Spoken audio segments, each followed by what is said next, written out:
नमस्कार, आप तमाम दर्शकों का स्वागत है।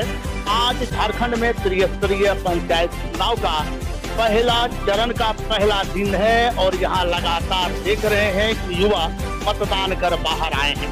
हम जानने का प्रयास करेंगे कि इस बार का मुख्य मुद्दा क्या रहा था, युवा क्या चाहते हैं अपने प्रत्याशियों से, क्योंकि आरोप प्रत्यारोप का दौर तो लगातार चल रहा था।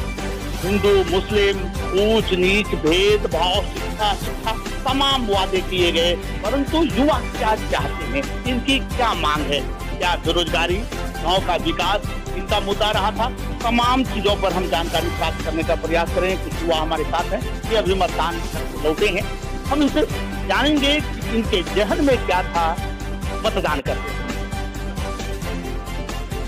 जब आप मतदान किए, आपके जहन में क्या था, क्योंकि तमाम लोग आपको अलग अलग तरह से रिझाने का प्रयास किए थे। जाति के नाम पर, मजहब के नाम पर, अपने रिश्तेदार से भी तोड़ाने का प्रयास होता है, जहाँ तक हम लोग को सूचना है।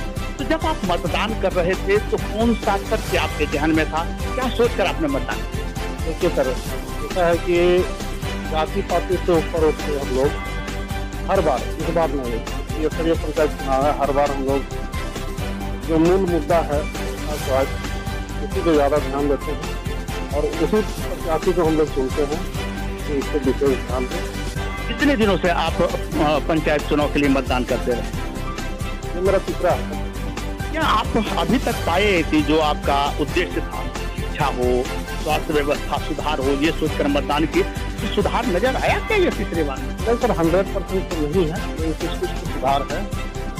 हमारे जो युवा वर्ग सुधार, अभी हमारा जो स्कूल है यहाँ देखिए जो है पहले मध्य विद्यालय से अभी विद्यालय है, यहाँ हमारे बालिका भारतीय बालिका आवासीय विद्यालय है।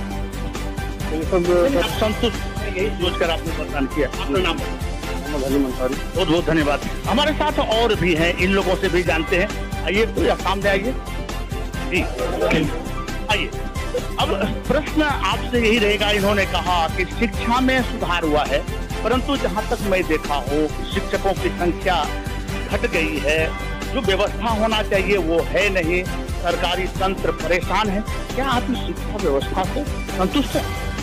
संतुष्ट नहीं है, पर क्या कीजिएगा, सबसे बड़ा बात है कोविड-19 तो बहुत बड़ा समस्या लेके आया था हम लोग के लिए। तो अभी हम लोग इससे अभी उभरे नहीं है। जैसे जैसे सिचुएशन ठीक होते जाएगा तब भी सुधार होते जाएगा और सरकार इस पर निरंतर प्रयास कर ही रही है। आपके लिए भी वही प्रश्न रहेगा, आपके जहन में क्या था जब आप मतदान कर रहे थे? कौन से मुद्दा को आप पकड़ना चाहते हैं प्रत्याशी आपके लिए करे? देखिए, एक मैं एज ए स्टूडेंट में यही सोचता हूँ कि बस एजुकेशन पे डेवलपमेंट, बस इसी के बारे में हम यही सोच के दिए और खुद ही वो हम नहीं बता सकते। लेकिन आपको ये शायद पता होना चाहिए कि पंचायत चुनाव में शिक्षा जो ये वादा करते हैं, लेकिन इनके हाथ में है नहीं, ये राज्य स्तर का चीज है। शिक्षा मंत्री जगन्नाथ महतो स्वयं बयान दिए हैं कि कमी है शिक्षकों की, तो मुखिया से क्या आशा करते हैं? बस उन लोग मुद्दा उठाए, वो अपना बात रखे कि हाँ ये चीज जरूरत है, वो बात को आसानी से पहुंचा सकते हैं दूसरे हम इससे जो ऊंचे पोस्ट में। आखिरी प्रश्न लगे हम आपसे कि बहुत जगह देखा जाता है कि कुछ महिला उम्मीदवार हैं जिनके पति या उनके रिश्तेदार बहुत मजबूत हैं, परंतु वह बहुत शिक्षित नहीं है, बावजूद चुनाव मैदान में है। जो शिक्षित है उनके पास धन का अभाव है। तो आपको क्या लग रहा है, कैसे उम्मीदवार को, युवा को चुनना चाहिए? हाँ, युवा को ही चुनना चाहिए। ऐसे उम्मीदवार एजुकेशन जिसका अच्छा हो, शिक्षित हो, उसे ही चुनना चाहिए।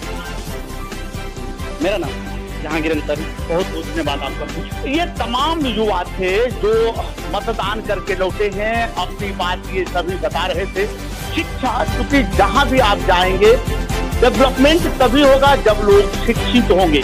शिक्षित लोगों को ना तो कोटा से चावल की जरूरत है और ना ही उन्हें महंगाई भत्ता से जरूरत है, ना बेरोजगारी भत्ता। यदि ये सब पढ़ लें, रोजगार की समुचित सुविधा हो जाए तो इन्हें कर देने में मजा आएगा, ना कि सरकारी फंड लेने का इन लोगों को शौक है। अब यह देखना होगा कि अभी तो 3 चरण और बाकी है, उसमें मतदान के लिए युवा क्या करते हैं।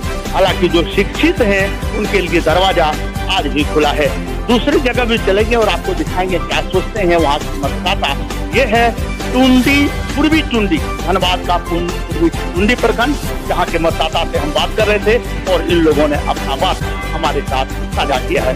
दूसरे जगह क्या सोचते हैं लोग हम जरूर दिखाएंगे आपको। अभी के लिए हमें दें अनुमति। नमस्कार।